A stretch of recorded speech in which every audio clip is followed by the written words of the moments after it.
वामा सारथी police परिवार welfare association वामा सारथी की अध्यक्ष व डीजीपी मुकुल गोयल की पत्नी सोनिया गोयल आज अयोध्या पहुंची, जहां उन्होंने पुलिस लाइन परिसर में पुलिस परिवार के बच्चों को खेलने कूदने व मनोरंजन के लिए बाल सदन वाटिका, पुलिस परिवार के लोगों को सस्ते दर पर सामान उपलब्ध हो सके, इसके लिए सब्सिडियरी कैंटीन व महिला कर्मचारियों के लिए थाना कोतवाली नगर व पुलिस लाइन परिसर में महिला प्रसाधन का उद्घाटन किया। उद्घाटन कार्यक्रम के बाद पुलिस लाइन सभागार में पुलिस परिवार के संबंध में गोष्ठी व समारोह का आयोजन किया गया। वामा सारथी की मुख्य अतिथि सोनिया गोयल को बुके व वृक्ष भेंट कर स्वागत व सम्मान किया गया। इस अवसर पर एसएसपी शैलेश पांडे के द्वारा वामा सारथी करते हुए कहा, बहुत ही सफल आयोजन के लिए बधाइयां दी गयी। वामा सारथी पुलिस परिवार के सदस्यों के कल्याण के लिए प्रदेश स्तर पर कार्य करती है, जिसमें बच्चों के स्वास्थ्य, शिक्षा, चिकित्सा, कैरियर गाइड्स आदि बिंदुओं पर कार्यक्रम आयोजित किए जाते हैं। इस कार्यक्रम में पुलिस महानिरीक्षक अयोध्या प्रक्षेत्र डॉक्टर संजीव गुप्ता, वाइस निरीक्षक शैलेश पांडे, पुलिस अधीक्षक ग्रामीण शैलेंद्र कुमार सिंह, क्लास बंसल सहित तमाम अधिकारी एवं कर्मचारी मौजूद रहे। के बारे में गोष्ठी, साथ ही साथ महिला पुलिस कांस्टेबल, अन्य महिला पुलिस कर्मचारी, पुलिस फैमिली मेंबर्स जो हमारे पुलिसकर्मी हैं, फैमिली मेंबर्स के साथ मैडम का इंटरेक्शन है। साथ ही साथ यहाँ पे बच्चों के लिए क्रश और प्ले वे स्टार्ट किया गया है, उसका नयन के कर कमलों द्वारा उद्घाटन किया गया है। साथ ही साथ महिला पुलिसकर्मियों के लिए एक नया टॉयलेट कॉम्प्लेक्स यहाँ तैयार हुआ है, थानों में टॉयलेट कॉम्प्लेक्स तैयार हुए हैं, इन सबका उद्घाटन नयन के द्वारा किया जा रहा है। और पुलिस विभाग द्वारा कल्याण संबंधी जो भी योजनाएं हैं उस पर विशेष यहाँ पे चर्चा होगी। अभी तक जो कार्यक्रम किए गए हैं, आगामी क्या क्या चीज़ें हमें करनी हैं, इस पर एक गोष्ठी आयोजित की गई। यही कार्यक्रम का तालिका या कहीं और जाएंगे कार्यक्रम में?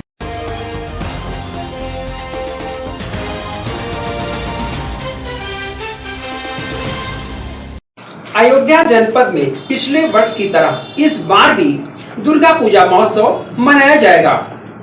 वहीं साथ ही कम से कम भीड़ में दुर्गा प्रतिमाओं का विसर्जन होगा, जिसको लेकर दुर्गा पूजा समिति की जिला प्रशासन के साथ कलेक्ट्रेट सभागार में बैठक संपन्न हुई। इस बैठक में शारदीय नवरात्र व दुर्गा पूजा को लेकर मंथन किया गया। कोविड-19 को लेकर दुर्गा पूजा समिति के पदाधिकारियों को जिलाधिकारी ने बैठक के दौरान निर्देश दिया। कहा, दुर्गा पूजा के दौरान मुख्य मार्गों पर छोटे पंडाल बनाए जाएंगे, जिससे मां दुर्गा की प्रतिमाओं को 5 से 6 फीट की स्थापित किए जाने की बात कही। जिलाधिकारी अनुज कुमार झा ने कहा, दुर्गा पूजा कोविड प्रोटोकॉल के तहत मनाया जाएगा, जिसमें सभी भक्तों व पंडाल पर मौजूद लोगों को मास्क लगाना अनिवार्य होगा। इस बैठक में नगर विधायक वेद प्रकाश गुप्ता भी बैठक में मौजूद थे। बैठक के दौरान केंद्रीय दुर्गा पूजा समिति के अध्यक्ष मनोज जायसवाल ने कहा, जो गाइडलाइन जिला प्रशासन के द्वारा रखी गई है, उसी गाइडलाइन के तहत दुर्गा पूजा महोत्सव मनाया जाएगा और बिना मास्क पहने हुए लोगों को प्रवेश नहीं दिया जाएगा। इसके बारे में सभी दुर्गा पूजा के अध्यक्ष को सूचना भी दिया जाएगा। हम लोगों ने अपनी मांगों को रखा, जो शासन की गाइडलाइन है, शासन की गाइडलाइन का अनुपालन करते हुए हम लोगों ने मांग की कि जो मुख्य मार्ग हैं उनमें आवागमन बाधित ना हो। किनारे पर हम लोगों को पहले 100 फीट के पंडाल बनते थे, कोरोना की गाइडलाइन को देखते हुए हम लोग 15 से 20 फीट का पंडाल मेन रोड पे बनाने के लिए हम लोगों ने अपनी मांगों को रखा। उसके साथ साथ प्रतिमाएं हमारी 5 से 6 फीट की रहेंगी। जो प्रतिमाएं बन गई हैं वो प्रतिमाएं रहेंगी, छोटा पंडाल रहेगा और छोटी वाहन पे हम लोग लेके जाएंगे। लेकिन माँ दुर्गा के साथ 5 प्रतिमाएं होती हैं, इसलिए कम से कम उनको विसर्जन में 35 से 40 व्यक्तियों की ज़रूरत है। इस चीज़ को भी हम लोगों ने रखा कि हमको 35 से 40 व्यक्तियों की अनुमति दी जाए विसर्जन के साथ जाने की। उसके साथ साथ कोरोना का गाइडलाइन है कि हम अपने पंडाल में और विसर्जन के समय जाते समय साउंड लगाकर और इस बात का प्रचार करते जाएं कि कोरोना के गाइड नियमों को हम लोग जनता को बताते जाएं और मां का जयकारा लगाते हुए जाएं। इस चीज़ को भी हमने माननीय जिलाधिकारी महोदय के समक्ष रखा है। जिलाधिकारी महोदय ने आश्वस्त किया है कि हम जो मुख्य मार्ग हैं उसको अपने अधिकारियों के साथ दिखवा के जो भी बेहतर व्यवस्था होगी पंडाल लगाने की उसको हम कराएंगे। इस चीज़ को रखा। और रामलीला के संबंध में उन्होंने कहा कि जहाँ पे अच्छी जगह हैं उन जगहों पे रामलीला कराने के लिए हम अच्छी व्यवस्था करेंगे और अलग से अधिकारियों के साथ कल एक बैठक और करेंगे रामलीला समितियों के साथ। ठीक। अभी जो हमारे दुर्गा पूजा समिति के पदाधिकारीगण हैं देहात के क्षेत्रों से भी और नगर क्षेत्र के भी, वो सब लोग आज आए थे और माननीय विधायक जी भी थे। सभी अधिकारियों के साथ बैठ करके जो हमारा शासन का जो गाइडलाइन है दुर्गा पूजा के बारे में उसको डिस्कस किया गया और उसमें किस तरीके से त्यौहार मनाया जाए कि गाइडलाइन का पूरा पालन हो और साथ ही कोविड-19 से संक्रमण का कोई खतरा किसी भी श्रद्धालु के लिए, किसी भी दर्शक के लिए ना रहे, इस बात पर पूरा विचार विमर्श किया गया। और सभी लोगों ने इसमें इससे सहमति जताई कि हम लोग बहुत ही उसको तरीके से, जैसे पिछली बार ऑर्गेनाइज़ किया था, जैसे कि कोविड गाइडलाइन का भी पालन हुआ था और उसके साथ साथ त्यौहार भी मना था, तो उसी तरीके से इस बार भी पूरा आयोजन संपन्न करेंगे। पूजा में सर बाहर से लोग आते हैं, भीड़ ज़्यादा बढ़ती है, उसको देखते हुए क्या करा जाएगा? देखिए, पिछली बार भी ये किया गया था। सार्वजनिक स्थलों की जो पूजा थी, खास करके जो रोड की जो पूजा थी उसको शिफ्ट करा करके खाली जो पार्क या इस तरह के सार्वजनिक स्थल थे वहाँ पे शिफ्ट कराया गया था ताकि भीड़ भाड़ ना हो। वही चीज़ इस बार भी सबसे रिक्वेस्ट किया गया है। लाइकवाइज इसमें जो है खास करके डिस्टेंसिंग का पालन करने के लिए और मास्क के जो प्रोटोकॉल है उसका पालन कराने के लिए भी निर्देश दिए गए हैं। तो उम्मीद है कि जिस प्रकार से पिछली बार लोगों ने संयम का परिचय देते हुए त्यौहार को मनाया था उसी तरीके से इस बार भी होगा। जो हमारी विसर्जन पहले एक जाई होती थी पूरे ज़िले की, तो उसमें बहुत बड़ी संख्या इकट्ठा हो जाती थी, तो वो पिछली बार ही ये कर लिया गया था कि समितिवार विसर्जन किया गया था, सीमित संख्या में लोग गए थे। उसी तरीके से इस बार भी कराया जाएगा ताकि जो है इसमें कोई ज़्यादा बड़ी भीड़ भाड़ इकट्ठा ना हो। रामलीला होगी, लेकिन रामलीला के लिए भी वही होगा कि उसका स्थान नियत करके और उसमें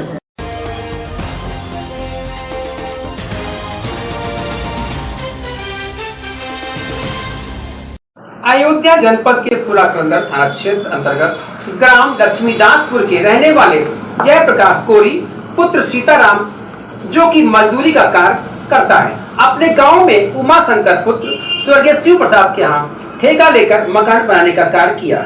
जब अपनी मजदूरी मांगने गया तो उसे मजदूरी देने से इनकार कर दिया, पर अपनी मेहनत का पैसा मांगने लगा।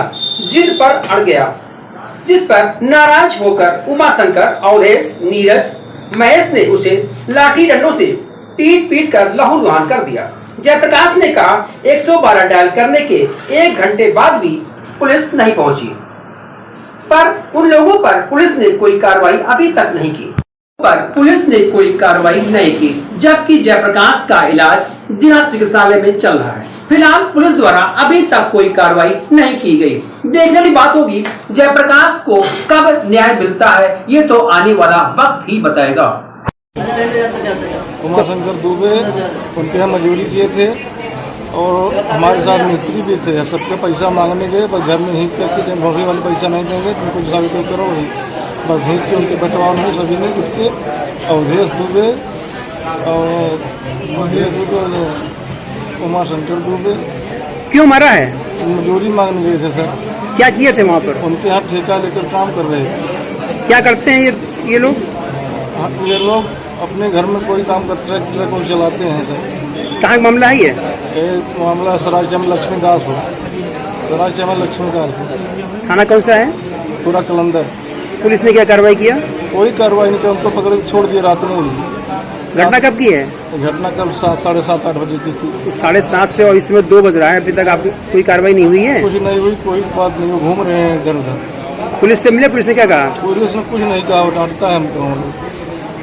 क्या चाहते हो आप? हम चाहते हैं हमको न्याय मिलना चाहिए, हमारे हाथ टूट।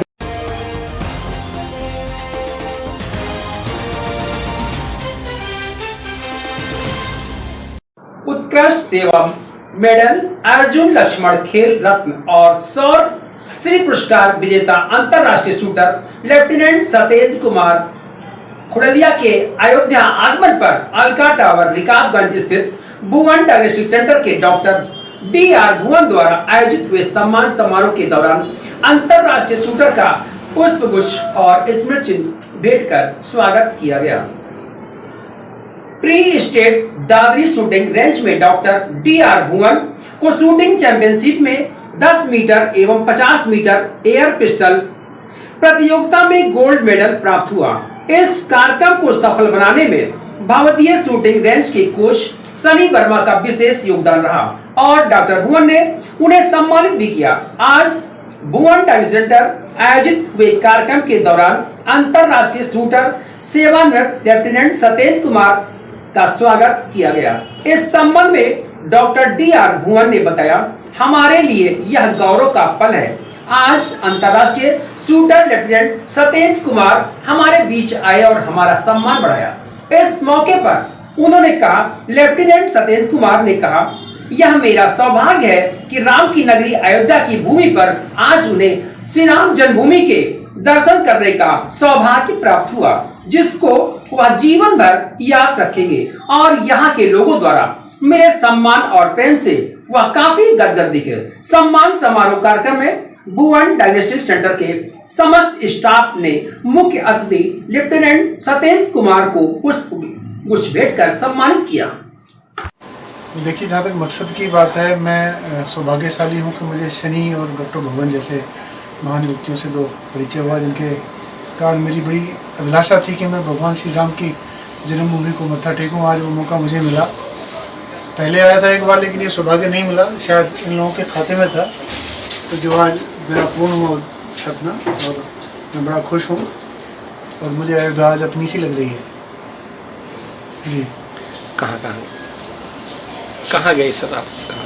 कहीं तो हमारे जो राम जन्मभूमि गए हम, दो एक स्कूल है हमारा जो भवदी है कॉलेज, भवदी है हॉस्पिटल, और ये अपना एक शोरूम सना ज्वेलर्स में गए। फिर आज डॉक्टर साहब के पास हैं, अभी एक कार्यक्रम और लगे हैं सर। देखिए, अयोध्या के लिए बड़ी अच्छी बात है कि शनि अलग जगह के लाए और डॉक्टर भुवन जैसे लोग भी इसमें अपनी सहभागिता कर रहे हैं। सबसे पहले तो उनको बधाई, और अयोध्या अपने नए इसमें आयाम पे आए और खेल के क्षेत्र में आगे बढ़े। बहुत कुछ पोटेंशियल है, शूटिंग है, निशानेबाजी, यदि आपका एटीट्यूड है तो शूटिंग आप बहुत अच्छी कर सकते हैं। एज इसमें कोई मैटर नहीं करता है, और अयोध्या ने ठान लिया है कि अयोध्या बहुत अच्छा करके दिखाएगी प्रदेश और राष्ट्रीय स्तर पर।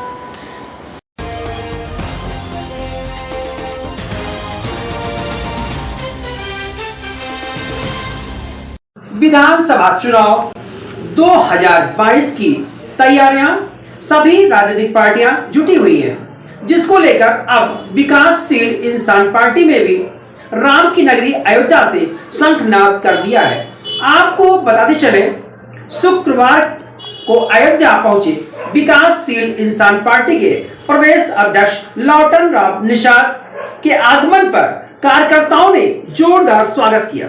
साकेत न्यूज चैनल से वार्ता करते हुए उन्होंने कहा कि अपने हक और अधिकार को पाने के लिए अपने चुनाव चिन्ह नाव छाप के बैनर तले लड़कर लेना है, किसी के आगे हाथ फैलाना नहीं है। हम किंग अगर नहीं बना पाते हैं तो सरकार में किंग मेकर की भूमिका में जरूर नजर आएंगे। हमारा वादा है कि आरक्षण को लेकर हम अपने आने वाली पीढ़ी को डीएम, एसपी और वोटों से विधायक सांसद देंगे। वहीं युवा मोर्चा जिलाध्यक्ष रामचरण निषाद ने बताया, आने वाले दिनों में विकासशील इंसान पार्टी पूरे प्रदेश में 165 सीटों पर चुनाव लड़कर सरकार बनाने का कार्य करेगी और अयोध्या में बीकापुर, गोसाईगंज, अयोध्या जैसे निशान 52 सीटों पर अपना प्रत्याशी उतारेगी। कार्यक्रम में जिला महासचिव राम केवल निषाद ने बताया, वीआईपी पार्टी के सुप्रीमो मंत्री मुकेश सहनी के महारैली में जिले में 50,000 लोगों की भीड़ की रैली के साथ स्वागत किया जाएगा। उपस्थित साथियों में अंकित राम, बाबुल शाह, राकेश निषाद, विनोद निषाद के साथ तमाम लोग शामिल हैं। पार्टी के संस्थापक और बिहार सरकार में पशुधन एवं मत्स्य संसाधन मंत्री सनाफ मल्लाह मुकेश सहनी जी के निर्देशानुसार हम आज अयोध्या में आए हैं और आगामी अक्टूबर महीने में 3 अक्टूबर से लेकर के 30 अक्टूबर के बीच में 10 रैलियां जो है कि पूर्वांचल के विभिन्न जनपदों जिसमें अंबेडकर नगर, आजमगढ़, सुल्तानपुर, अयोध्या, गोरखपुर, गाजीपुर, बलिया, मिर्जापुर, प्रयागराज, फतेहपुर, बलिया जनपद में सनाफ मल्लाह मुकेश सहनी जी की हेलीकॉप्टर रैली होगी। उसी रैली की तैयारी के संदर्भ में आज हमें यहाँ आने का सौभाग्य प्राप्त हुआ। साथ ही वीआईपी पार्टी का जो उद्देश्य क्या है उसके संदर्भ में हमने कार्यक्रम के माध्यम से यहाँ चर्चा और परिचर्चा किया। हमारी पार्टी के संस्थापक सनाफ मल्लाह मुकेश सहनी जी का कहना है कि जो हमारी सुनेगा हम उसकी सुनेंगे, आरक्षण नहीं तो गठबंधन नहीं। बिहार सरकार में जो राजग का गठबंधन है, भाजपा, जदयू, हम पार्टी जो जीतन राम मांझी जी की है, सनाफ मल्लाह मुकेश सहनी जी और जीतन, ये दोनों मेरे नेता चाहेंगे राजग गठबंधन की सरकार आएगी और कोई नई सरकार बन सके। देखिए, उत्तर प्रदेश में 169 सीटें हमने चिन्हित किया है, जहां पर हमारे निषाद, मल्लाह, केवट बिंद, धीवर कहार, गुड़िया, तुरहा, बाथम, मांझी, रायकवाड़ का वोट बैंक 40,000 से लेकर के 1,20,000 तक है। तो वहां पर हमारी जो है विशेष कवायद है। और वीआईपी पार्टी केवल निषादों की पार्टी नहीं है, चाहे अगड़ा हो या पिछड़ा हो, हिंदू हो या मुसलमान हो, यादव, कुर्मी, चमार हो, पासी हो, कि 2022 में हम किंग नहीं बनेंगे तो हम किंग मेकर जरूर बनेंगे। और अगली सरकार चाहे भाजपा की बने चाहे सपा की बने, उसका रिमोट कंट्रोल जी लड़े, चाहे मोदी जी लड़े, चाहे अमित शाह जी लड़े, अगर आरक्षण नहीं तो गठबंधन नहीं। हमारे समाज को अनुसूचित जाति में शामिल करने का मल्लाह, केवट बिंद, धीवर कहार, गुड़िया, तुरहा पार्टी के संस्थापक और बिहार सरकार में पशुधन एवं मत्स्य संसाधन मंत्री सनाफ मल्लाह मुकेश सहनी जी के निर्देशानुसार हम आज अयोध्या में आए हैं और आगामी अक्टूबर महीने में 3 अक्टूबर से लेकर के 30 अक्टूबर के बीच में 10 रैलियां जो है कि पूर्वांचल के विभिन्न जनपदों जिसमें अंबेडकर नगर, आजमगढ़, सुल्तानपुर, अयोध्या, गोरखपुर, गाजीपुर, बलिया, मिर्जापुर, प्रयागराज, फतेहपुर, बलिया जनपद में सनाफ मल्लाह मुकेश सहनी जी की हेलीकॉप्टर रैली होगी। उसी रैली की तैयारी के संदर्भ में आज हमें यहाँ आने का सौभाग्य प्राप्त हुआ। साथ ही वीआईपी पार्टी का जो उद्देश्य क्या है उसके संदर्भ में हमने कार्यक्रम के माध्यम से यहाँ चर्चा और परिचर्चा किया। हमारी पार्टी के संस्थापक सनाफ मल्लाह मुकेश सहनी जी का कहना है कि जो हमारी सुनेगा हम उसकी सुनेंगे, आरक्षण नहीं तो गठबंधन नहीं। बिहार सरकार में जो राजग का गठबंधन है, भाजपा, जदयू, हम पार्टी जो जीतन राम मांझी जी की है, सनाफ मल्लाह मुकेश सहनी जी और जीतन, ये दोनों मेरे नेता चाहेंगे राजग गठबंधन की सरकार आएगी और कोई नई सरकार बन सके। देखिए, उत्तर प्रदेश में 169 सीटें हमने चिन्हित किया है, जहां पर हमारे निषाद, मल्लाह, केवट बिंद, धीवर कहार, गुड़िया, तुरहा, बाथम, मांझी, रायकवाड़ का वोट बैंक 40,000 से लेकर के 1,20,000 तक है। तो वहां पर हमारी जो है विशेष कवायद है। और वीआईपी पार्टी केवल निषादों की पार्टी नहीं है, चाहे अगड़ा हो या पिछड़ा हो, हिंदू हो या मुसलमान हो, यादव, कुर्मी, चमार हो, पासी हो, कि 2022 में हम किंग नहीं बनेंगे तो हम किंग मेकर जरूर बनेंगे। और अगली सरकार चाहे भाजपा की बने चाहे सपा की बने, उसका रिमोट कंट्रोल जी लड़े, चाहे मोदी जी लड़े, चाहे अमित शाह जी लड़े, अगर आरक्षण नहीं तो गठबंधन नहीं। हमारे समाज को अनुसूचित जाति में शामिल करने का मल्लाह, केवट बिंद, धीवर कहार, गुड़िया, तुरहा।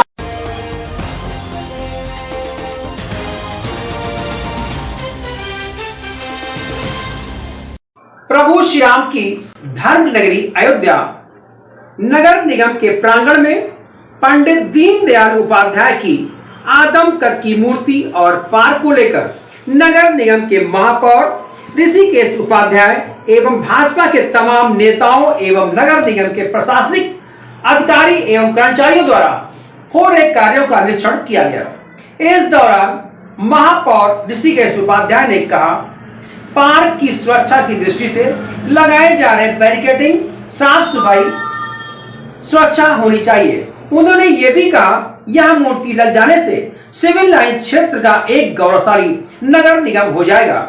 ऐसे में मूर्ति के साथ साथ इलेक्ट्रॉनिक सामान भी लगाए जा रहे हैं, जो कि शाम के वक्त जब चलेगा तो रंग बिरंगी लाइटों से नगर निगम व पंडित दीनदयाल उपाध्याय पार्क चमकता नजर आएगा। इस अवसर पर नगर निगम के तमाम प्रशासनिक अधिकारियों के साथ कर्मचारी मौजूद रहे।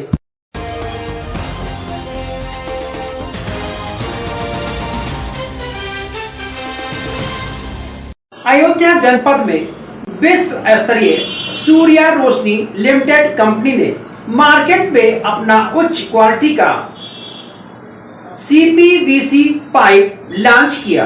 प्रकाश सूर्या कंपनी ने अयोध्या में अपने नए डिस्ट्रीब्यूटर्स श्री राम एजेंसी नाका बाईपास इलाहाबाद रोड पर बनाया। शहर के लगभग 150 प्लम्बरों को बुलाकर कंपनी के अधिकारियों ने CPVC पाइप की गुणवत्ता के बारे में भरपूर जानकारी दी। कंपनी के सेल्स मैनेजर अजय त्रिपाठी ने कहा, हम इसमें जापान का मटेरियल्स यूज कर रहे हैं, जो कि क्वालिटी में नंबर 1 होगा। इस प्लम्बर मीटिंग में कई प्लम्बर ने इसकी क्वालिटी को जांचा एवं परखा और संतुष्ट हुए। इस मीटिंग में शहर के कई दुकानदार भी शामिल हुए। उन्होंने सूर्या पाइप की क्वालिटी को जांच और संतुष्ट हुए। इस अवसर पर चंद्रभान, ललित चौहान, राजेश यादव सहित तमाम लोग मौजूद थे।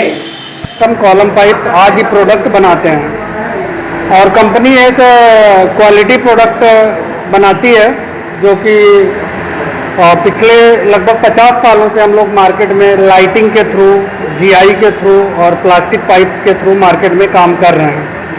बेसिकली कंपनी का मुख्य फोकस जो है वो गुणवत्ता पे रहता है। हम लोग गुणवत्ता, क्वालिटी कंपनी की मेंटेन करते हैं, जिससे कि कस्टमर को एक अच्छा प्रोडक्ट उपलब्ध करा सकें। तो हमारा ये पूरा कार्यक्रम जो है Prakash Surya CPVC pipe, PVC pipe से रिलेटेड यहाँ पे हमने आयोजित किया था, जिसमें हमने प्लम्बर और ठेकेदार भाइयों को कंपनी के CPVC PVC प्रोडक्ट के बारे में जागरूक किया और उनसे उनकी राय और क्वेश्चंस को हमने अटेंड किया और उन्हें सॉल्व किया। क्या नाम है आपका, पद क्या है? मैं कंपनी में as area sales manager Ajay Kumar Tripathi working हूँ और आपका पूर्वांचल का एरिया में देखता हूँ कंपनी में। मैं श्री राम एजेंसी की तरफ से बोल रहा हूँ और ये मीटिंग आज भैया हमने एक प्रकाश CPVC पाइप की लॉन्चिंग की थी, जिसमें हमारे प्लम्बर भाई और हमारे बहुत से सब डीलर आए थे। हमने कंपनी की क्वालिटी को मेन प्रमुख रखते हुए यहाँ पे इस मार्केट में उतारा है, क्योंकि चाइनीज़ रॉ मटेरियल की बाढ़ आई हुई है और लोग अच्छा और टिकाऊ चाह रहे हैं। और सबसे बड़ी बात, डुप्लीकेसी को समाप्त करना हमारी सबसे बड़ी प्राथमिकता है।